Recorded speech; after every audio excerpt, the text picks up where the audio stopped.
2 दिसंबर 2019 को मुंबई के माहिम बीच पर हर दिन की तरह लोग टहल रहे थे, लेकिन तभी अचानक एक व्यक्ति की नजर समुद्र की उन लहरों की तरफ पड़ी जहां पर एक सूटकेस पड़ा हुआ था। सूटकेस को देखते ही उस व्यक्ति को लगा कि शायद उसमें कोई कीमती चीज हो सकती है, इसीलिए वो तेजी से उसकी तरफ बढ़ा। लेकिन जैसे ही उसके पास पहुंचा तो सूटकेस के पास जाते ही उस व्यक्ति को बहुत अजीब सी और बहुत ही गंदी बदबू आने लगी, जिससे वो तुरंत समझ गया था कि इस सूटकेस में जरूर कुछ तो गड़बड़ है। इसलिए वो व्यक्ति तुरंत पुलिस को फोन करता है और सारी बात पुलिस को बताता है। फिर कुछ समय बाद पुलिस भी मौके पर पहुंच जाती है। इसके बाद उस सूटकेस को खोल कर देखा जाता है, लेकिन जैसे ही सूटकेस को खोला गया तो वहां पर मौजूद सभी लोगों के होश खराब हो गए, क्योंकि उन लोगों ने उससे पहले ऐसा दृश्य कभी नहीं देखा था। क्योंकि उस सूटकेस के अंदर एक इंसान का पार्ट था, उसके साथ ही एक कटा हुआ हाथ और एक पैर भी मौजूद था। और ये तो नॉर्मल सी बात है कि ये सब देखने के बाद तो हर कोई हैरान रह जाएगा, लेकिन पुलिस के लिए सबसे बड़ी बात ये थी कि वो सूटकेस समुद्र की लहरों से बहता हुआ वहां किनारे पर आया था, जिसकी ना तो कोई पहचान थी और ना ही कोई सुराग। इसी कारण पुलिस वालों के लिए यह केस एक बहुत बड़ी चुनौती बन गया था कि आखिरकार ये कैसे पता लगाया जाए कि ये व्यक्ति कौन है और उस व्यक्ति का ये हश्र किसने और क्यों किया है। लेकिन फिर जिस तरीके से पुलिस वाले इस केस को सॉल्व करते हैं वो वाकई में काबिले तारीफ है। और जैसा कि पुलिस वालों ने उस सूटकेस को खोलकर देखा था तो उसमें एक हाथ, एक पैर और पॉलिथीन में लिपटा हुआ प्राइवेट पार्ट होता है, लेकिन सिर्फ इन चीजों से मृतक की पहचान कर पाना बहुत मुश्किल था। मगर उस सूटकेस में मात्र एक ऐसी चीज होती है जो इस पूरे केस को सॉल्व कर देती है। उस सूटकेस में कुछ कपड़े भी होते हैं और वो कपड़े सिर्फ इसीलिए और इस तरीके से रखे गए थे ताकि उन अंगों से निकलने वाला खून उन्हीं में सिमटता रहे और उस सूटकेस से बाहर ना निकल सके। इसके बाद जब उन कपड़ों की तलाशी ली गई तो उनमें भी कुछ खास नहीं मिलता है। उन कपड़ों में एक पैंट, टी शर्ट और एक शर्ट थी। इसके बाद पुलिस वाले कुछ मछुआरों को बुलाकर उनसे कहते हैं कि तुमको इस समुद्र के अंदर जाकर ऐसे ही किसी सूटकेस को तलाश करना है, या फिर ऐसा कोई बैग भी हो सकता है। और ऐसा इसलिए किया जा रहा था कि हो सकता है वहीं कहीं आसपास ही उस व्यक्ति के बाकी के बॉडी पार्ट्स भी किसी सूटकेस या फिर बैग में मिल सकते थे। लेकिन बहुत मशक्कत करने के बाद भी उन मछुआरों के कुछ भी हाथ नहीं लगता। इसके बाद पुलिस द्वारा उस सूटकेस को हॉस्पिटल भेज दिया जाता है ताकि ये तो पता लगाया जा सके कि आखिरकार ये घटना कब घटी थी। उन पार्ट्स की जांच करने के बाद पता चलता है कि ये घटना तो 5-6 दिन पहले ही घटी है, यानी कि ये सूटकेस 2 दिसंबर 2019 को मिला था और इसका मतलब था कि ये घटना 26 या 27 नवंबर को घटी थी। साथ ही जांच के समय उसके हाथ के फिंगरप्रिंट को भी निकाल लिया जाता है, जिसके फिंगरप्रिंट को क्रिमिनल के रिकॉर्ड से मैच करवाया जाता है।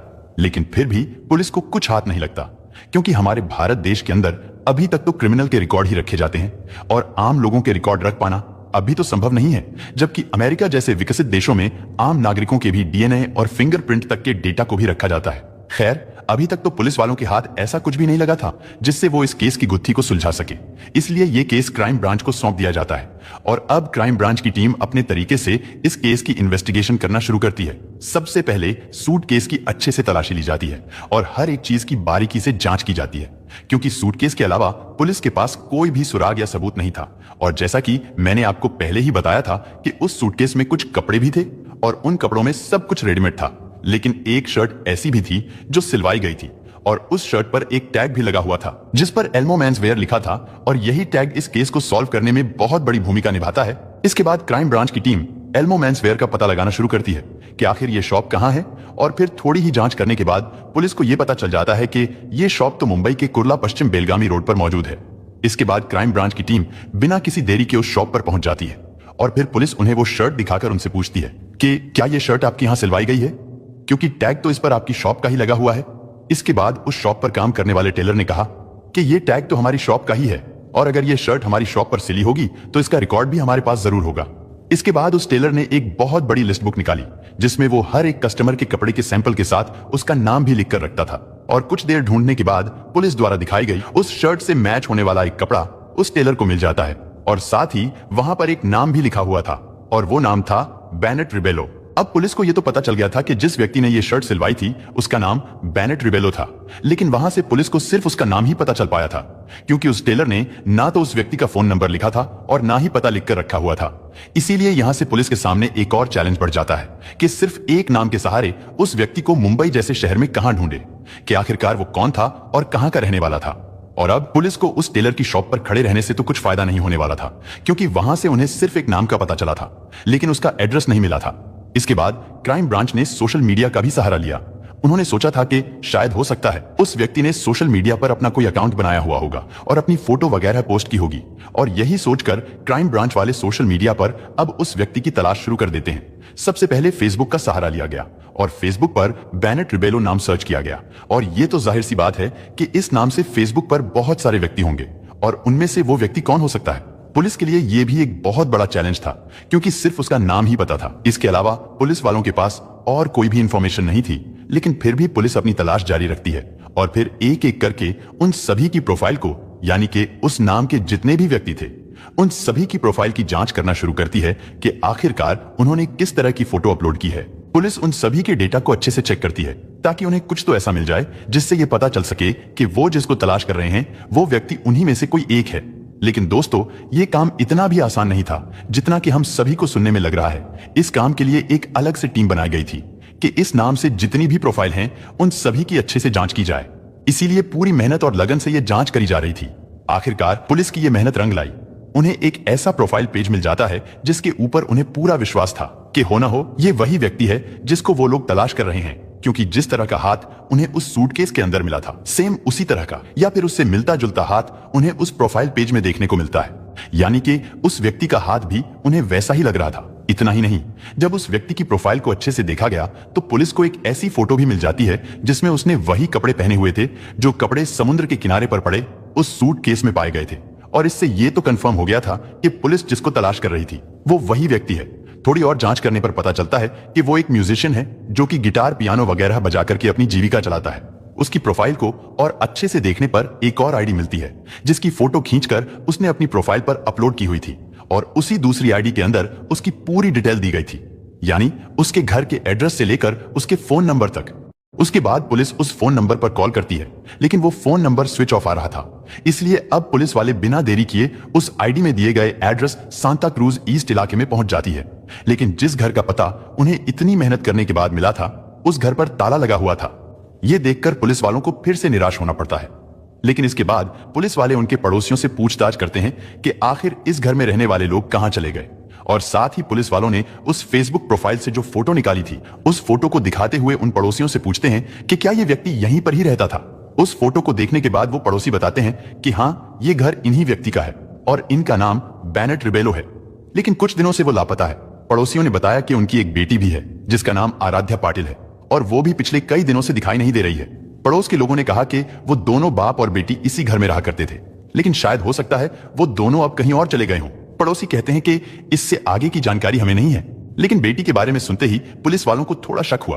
उन्हें लगा कि शायद ऐसा भी हो सकता है कि बाप के साथ साथ बेटी का भी यही हाल किया गया हो और उसकी लाश को भी इसी तरीके से कहीं और फेंक दिया गया हो।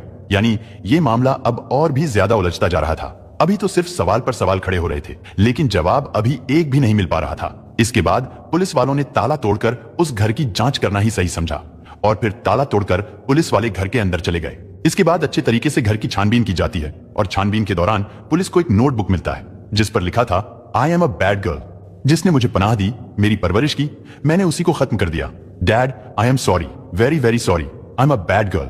और इन लिखी हुई लाइनों में उन पुलिस वालों के लिए एक बहुत बड़ा मैसेज था। जहां एक तरफ क्राइम ब्रांच वाले ये सोच रहे थे कि शायद बेनेट रिबेलो की बेटी के साथ भी ऐसा ही कुछ हुआ होगा जो उसके पिता के साथ हुआ है, लेकिन उस नोटबुक में लिखी ये लाइनें पढ़कर साफ पता चल रहा था कि आराध्या बेनेट रिबेलो की अपनी बेटी नहीं है, क्योंकि अगर वो उनकी अपनी बेटी होती तो वो उस मैसेज में ये लाइन कभी नहीं लिखती कि जिसने मेरी परवरिश की और जिन्होंने मुझे पनाह दी, मैंने उन्हीं को खत्म कर दिया। और अब इससे ये तो साफ हो चुका था कि मरने वाला कौन है और मारने वाला कौन है, यानी कि बेनेट रिबेलो की गोद ली हुई बेटी ने ही उसके साथ ये दरिंदगी की थी।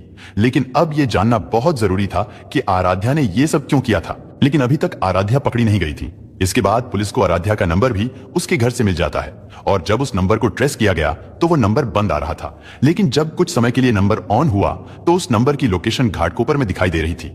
इसके बाद पुलिस तुरंत वहां पहुंच जाती है और उन्हें आराध्या पाटिल वहीं पर मिल जाती है। पुलिस वालों को देखकर आराध्या पाटिल थोड़ी घबराई जरूर थी, लेकिन फिर वो खुद को संभाल लेती है। और पुलिस वाले जब उससे ये सवाल करते हैं कि तुम अपने घर को छोड़कर यहाँ पर क्या कर रही हो और तुम्हारे पिता बेनेट रिबेलो कहाँ पर है, आराध्या ने बताया कि मेरे पिताजी यानी कि बेनेट रिबेलो म्यूजिक के सिलसिले में आउट ऑफ कंट्री गए हुए हैं और मैं घर पर अकेली नहीं रह सकती थी, इसीलिए मैं अपने दोस्तों के साथ यहाँ पर रह रही हूँ। लेकिन जब पुलिस वालों ने आराध्या को वो नोटबुक दिखाई जिसमें उसने I am a bad girl और सॉरी वगैरह लिखा हुआ था, उसे देखते ही बेनेट रिबेलो की बेटी यानी कि आराध्या समझ जाती है कि पुलिस वालों को सारी सच्चाई का पता चल चुका है और अब झूठ बोलने से कुछ नहीं होगा।